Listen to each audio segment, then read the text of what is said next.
बाबु कता हिँड्न लागेको त? आमा म आन्दोलनमा जान लागेको। जिद्दी नगर है, आन्दोलन सान्दोलनमा जानु पर्दैन।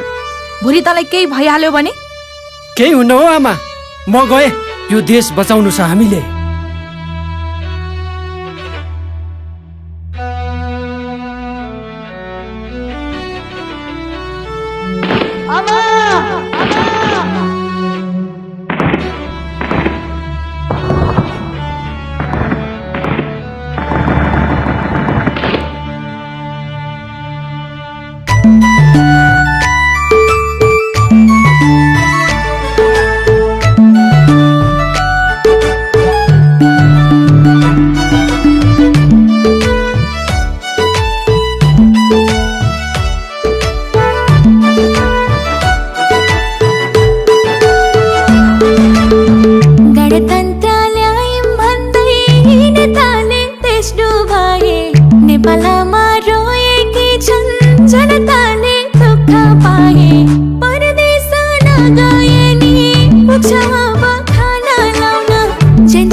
फेर्छ अब युवा नेताए, देशले मुहार फेर्छ अब युवा नेताए। राणा शासन ढल्यो, पञ्चायती व्यवस्था ढल्यो, राजतन्त्र ढल्यो, बहुदल आयो अनि गणतन्त्र आयो। आखिर जनताले के पायो त? अझै यो देश बनेन।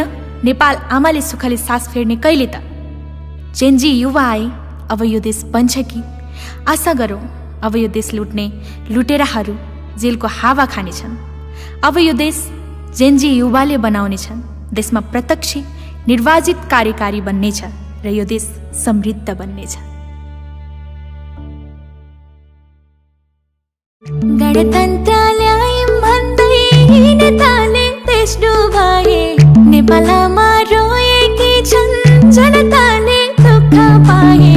परदेश नगए नि पुग्छ अब खाना लाउन, जेनजी युवा आए अब यो देश बनाउन। सक्यो दिनको चण्ड केपी शेरेको, जनताले चिन्ने नेता नयाँ फेरेको, जनताले चिन्ने नेता नयाँ फेरेको, जनताले